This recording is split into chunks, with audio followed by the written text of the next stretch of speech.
ऍपलचा वापर करतोय, अजून काय करतोय आपण? एनिवे सर, तुमचं नाव सांगा, तुमचं प्रोफेशन सांगा. माझं नाव रामदास कुमार गुजरे. माझं बार्बर शॉप आहे. मी रिडिंगमध्ये यायचा विषय असा की मी एक ठिकाणी इन्व्हेस्ट केलेले कंपनीमध्ये.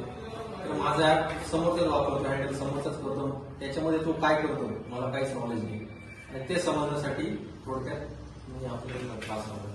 तर सर, आता विषय काय तो महत्वाचा नाहीये, पण मला एक विषय असा विचारायचा की आता बरेच लोक खूप प्रोफेशनली शेअर मार्केटला बघतात.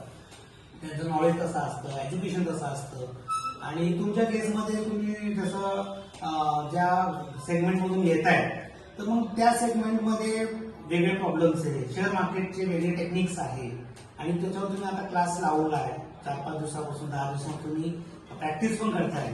तर किती फरक जाणवतोय तुम्हाला? भरपूर फरक त्याच्यामध्ये नॉलेज आणि प्रॅक्टिस शिवपर्यंत.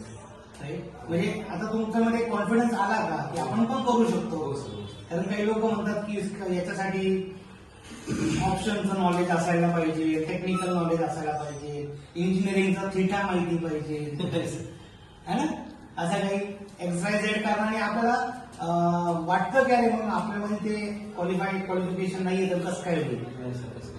राईट. म्हणजे ओव्हरऑल आपण करू शकतो एक प्रॉपर नॉलेज आल्यावर.